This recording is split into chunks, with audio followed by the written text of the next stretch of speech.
You're listening to Contesting Wrestling, Minisode 36, in which we reflect on our second week with The Undertaker, and we watch a clip of Paul Heyman doing what Paul Heyman does best, which is lying to a medium-sized audience.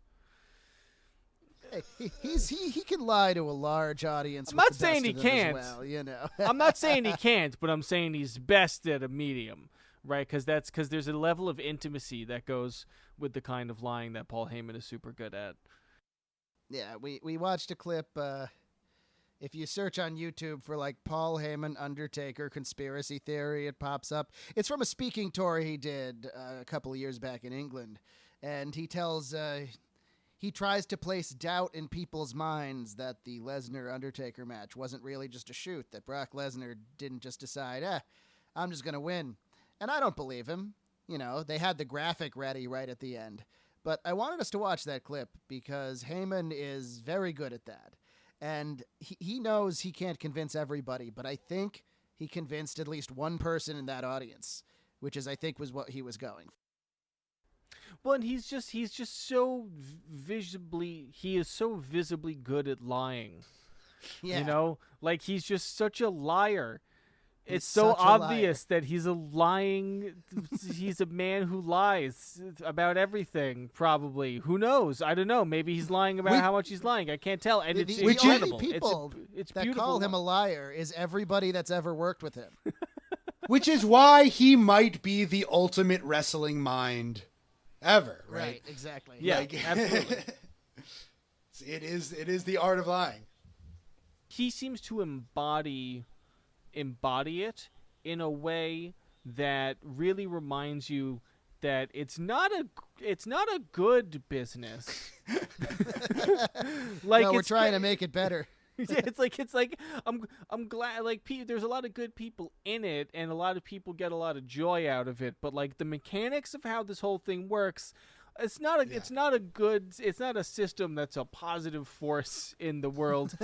And like, much like Paul Heyman, like I'm talking, like I feel like if I met Paul Heyman, I'd be like, oh man, like having a drink with you would be really funny, but I would not want to get like sucked into your universe at all. You'd get sucked in. Oh yeah. Oh, yeah. He reminds me of people that I met when I was like a teenager and in my early 20s before I like had really refined my bullshit detector, who like, you know, these like guys that like, you know, guys who are like older sibling age to you, you know, somewhere between 2 and 10 years.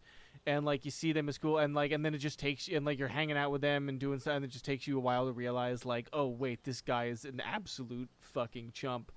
And then or oh, he's not a chump, but he's just a liar. And he is leading me down a path that I really don't want to go.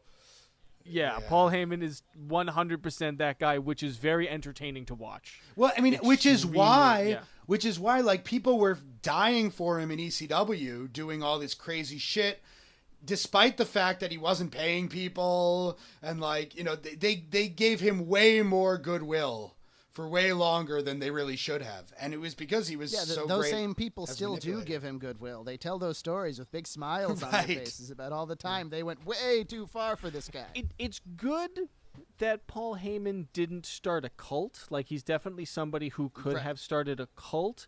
But this is like he also could have not done a lot of this. He did start a cult. That's what ECW was. It is, yeah. But one thing, Doc, you mentioned about the graphic and everything. Don't underestimate how far WWE will go to like prevent spoilers and to like keep people on their toes. They'll make the graphic even if they're not going to use it.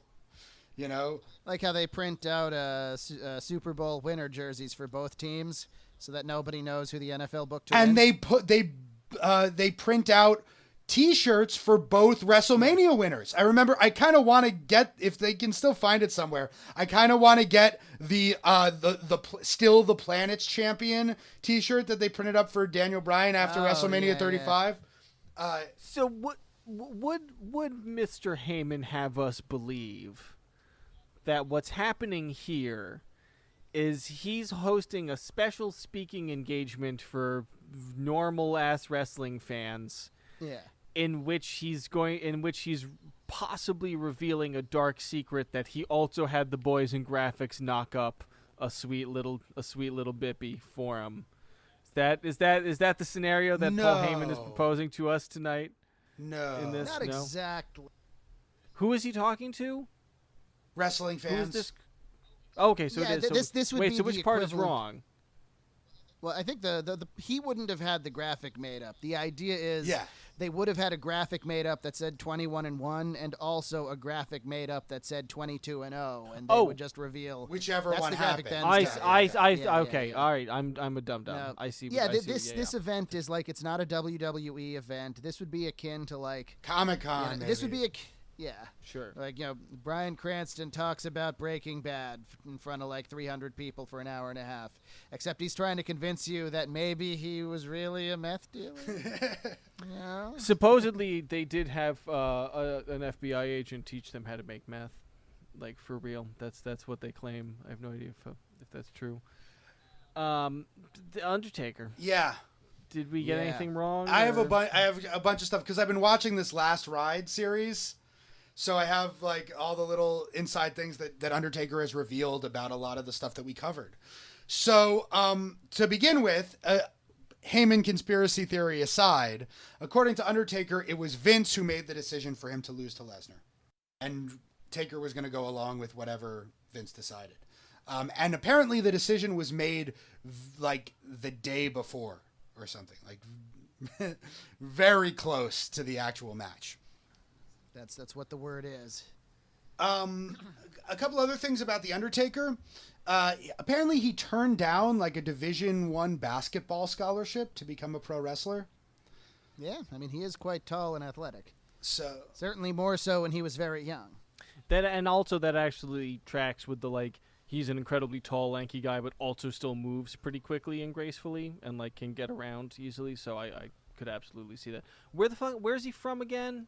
Texas, right? Yeah, he's from Texas. So, another thing, this is more about the first Undertaker episode where we watched him wrestle Yokozuna and Giant Gonzalez.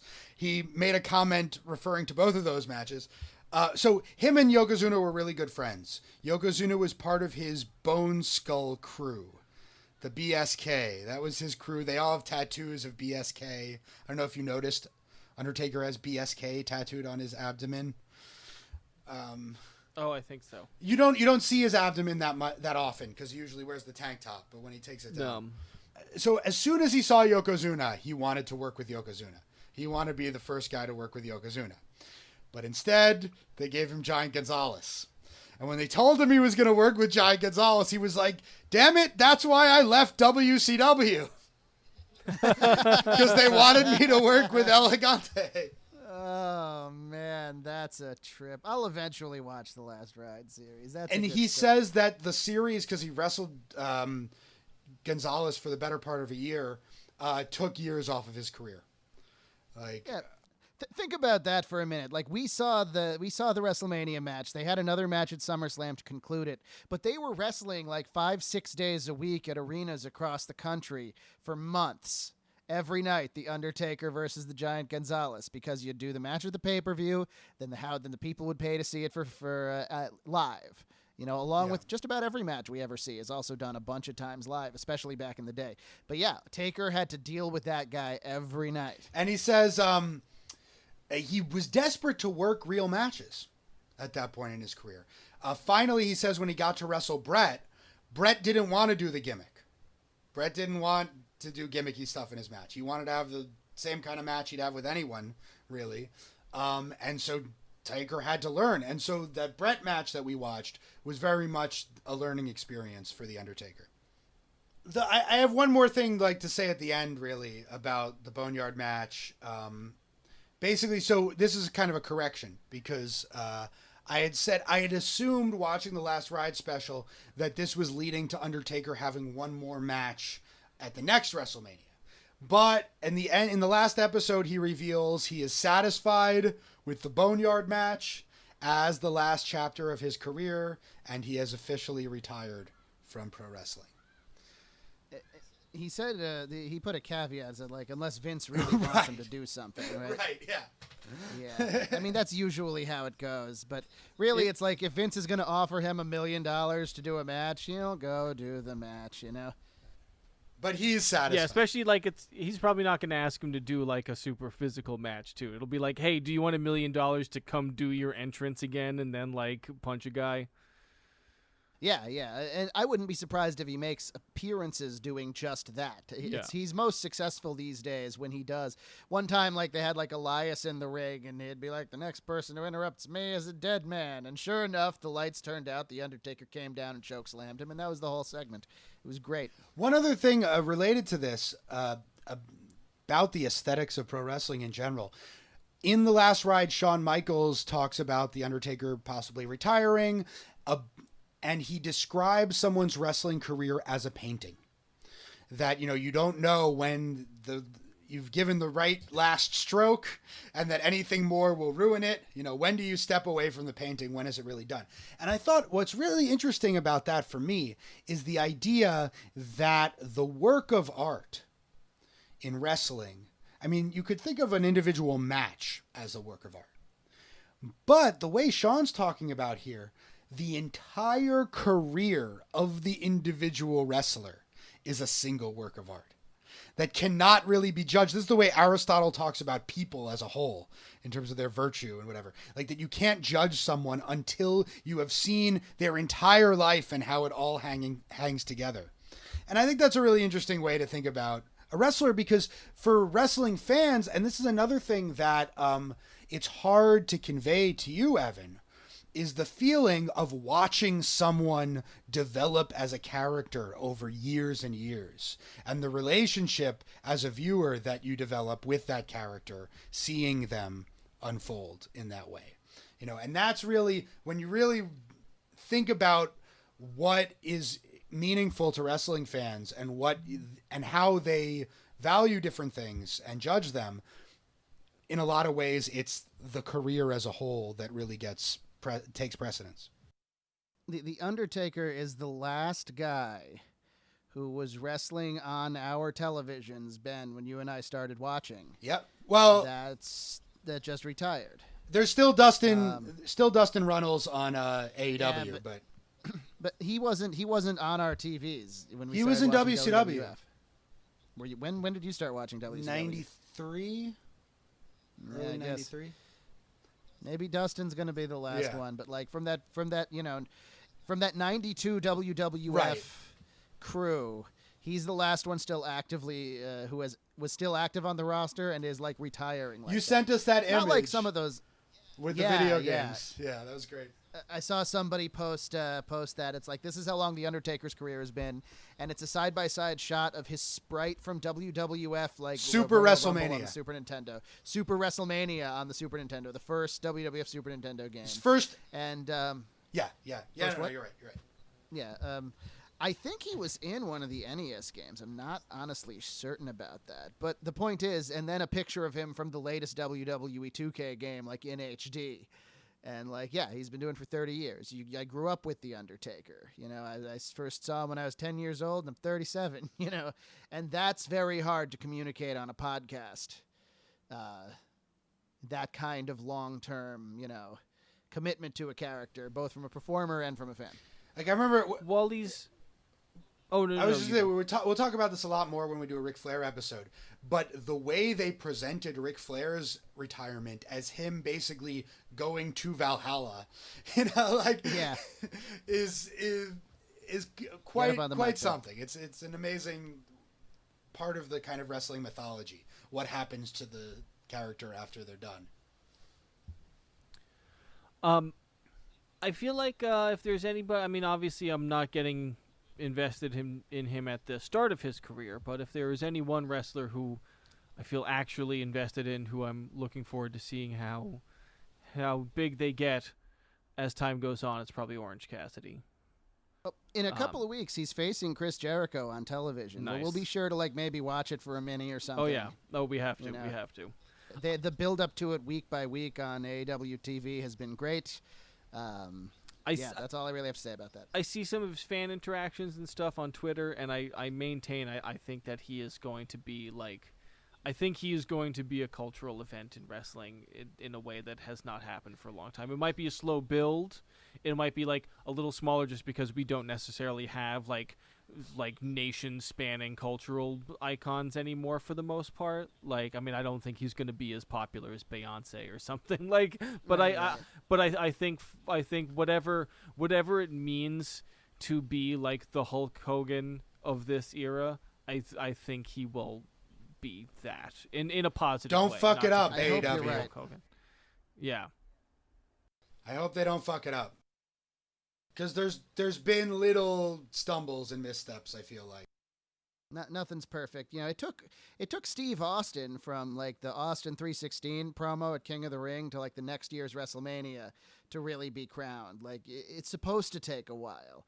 Hogan came in and won the title within a couple of months, but that's only because he had spent the last several years building himself up, and Vern wouldn't go with him.